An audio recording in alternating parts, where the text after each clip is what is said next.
How long have you been saying I'm about to start? The business, the gym, the content idea still sitting in drafts. At some point, it stops being preparation and it becomes procrastination. Ain't no way you can be so talented yet so inactive at the same time. Hey lovelies, it's your girl Daphne and welcome to DAVNY Talks. Now picture this. You, 6 months from now, still talking about the same goals, still explaining why you haven't started, still consuming content instead of actually creating movement. Especially if you're even editing. Here's the thing. Some of you don't actually fear failure. You fear being seen trying. You fear launching before everything looks polished. You fear being a beginner in public. Because what if people judge you? What if it flops? What if it's not good enough? And so instead, you stay in preparation mode. And suddenly, months go by, not because you want to, but because you are hiding. And that right there, that's the trap. You love the idea of being a version you so much admire, but you don't love the process of being that version. Nobody posts their first awkward attempt. Nobody glamorizes the shaky confidence. Nobody shows you the version of themselves that had absolutely no idea what they were doing. But every successful person I admire started right there. And I've been there too. I used to spend hours planning, watching tutorials, taking notes, looking productive, but producing absolutely nothing. I convinced myself that I was actually preparing, and really, I was just procrastinating. I came to the realization that planning had actually become my favorite form of procrastination. And let's get real. Confidence isn't something you sit by and wait for. It's something you build through the messy actions. Now, some of us will say that we're waiting to feel confident enough before we actually start. But what if confidence is actually waiting for you?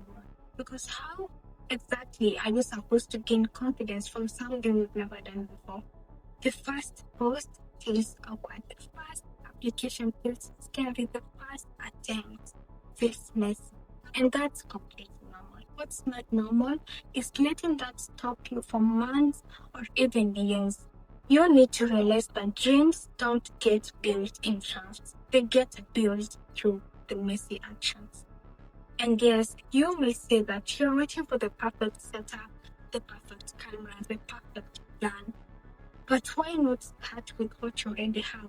Why not start with that phone, that notebook, that voice note, something, anything really? Your next post may not be perfect, but it will be you, and that's enough. When you say you want a soft length, you actually realize that soft length requires strong discipline. Mastery without effort is just wishful thinking dressed in aesthetics truly. You can't pray for elevation, then cost every opportunity that demands effort. You can say, I want more for myself while avoiding discomfort. Growth is uncomfortable, visibility is uncomfortable. Starting badly is uncomfortable, but staying stagnant, that should feel even more uncomfortable because hesitation steals more from you than failure ever could. Failure teaches, failure gives feedback, but what does hesitation do? Nothing. Just more waiting, more wondering, more what ifs. And before you know it, a year has gone by without you taking any action. So how about doing this? Think one thing you've been delaying to do. Ask yourself, if I wasn't afraid of being seen trying, would I do it anyway? If yes, then do it. What do you have to lose? Whether it's messy, imperfect, unpolished, action builds identity. Stop announcing what you're about to do. Move in silence until there's evidence. Stop saying, I'm trying. You're either deciding or delaying, and babes, you deserve better than delay. Your next move matters more than your excuses. You are not behind, you're not incapable, you are hesitating, and hesitation needs to end now. It's high time you stop romanticizing your potential and start moving anyway. Jarvis is someone who needs the message, and if you're ready to stop admiring your potential and start embodying it, I'll see you in the next episode.